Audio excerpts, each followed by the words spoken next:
La semaine dernière, j'ai publié une vidéo sur la modification de ce pantalon. Voici donc l'histoire fascinante d'un pantalon vintage, TTA 50. Tu l'as peut-être remarqué, mais je suis fan des vêtements militaires et utilitaires, surtout des vêtements vintage, et ce pantalon, quand je l'ai vu dans la boutique, m'intriguait vraiment. Et ses détails et finitions semblent indiquer qu'il est vraiment très vieux. Notamment la braguette à boutons, parce que c'est seulement à partir des années 70 que l'armée française a commencé à utiliser des braguettes à zip. Et en faisant quelques recherches, j'ai trouvé qu'il s'agissait d'un modèle TTA 50. TTA 50, ça veut dire tenue toute arme, et 50, c'est une référence à l'année de production.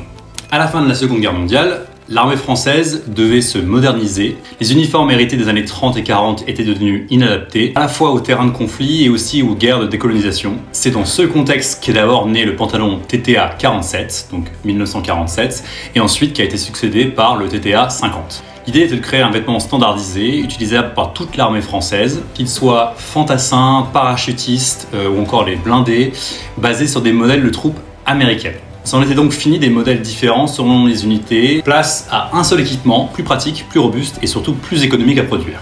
Fabriqué dans un coton épais et ample, avec de grandes poches plaquées à l'avant et des passants solides pour le ceinturon, il était pensé pour la guerre moderne. J'ai également lu que la tenue TTA 50 n'a été produite qu'en 8 tailles, sans doute pour des questions économiques. De l'Indochine à l'Algérie et en passant par la guerre froide en Europe pour le service militaire notamment, le TTA 50 a équipé toute une génération de militaires français. Aujourd'hui, ce pantalon n'équipe plus l'armée, mais c'est bien plus qu'un uniforme, c'est un icône vintage. D'un point de vue personnel, c'est la tenue que mon grand-père a dû porter en Indochine, celle que mon oncle a portée en Algérie. C'est pour ça notamment que j'ai aussi pris une approche assez minimaliste quand j'ai modifié le pantalon pour le réadapter à ma taille. Et toi, est-ce que tu as déjà trouvé ce genre de pièces? Et si tu en trouves, est-ce que tu aimes bien les modifier ou tu préfères les laisser comme telles?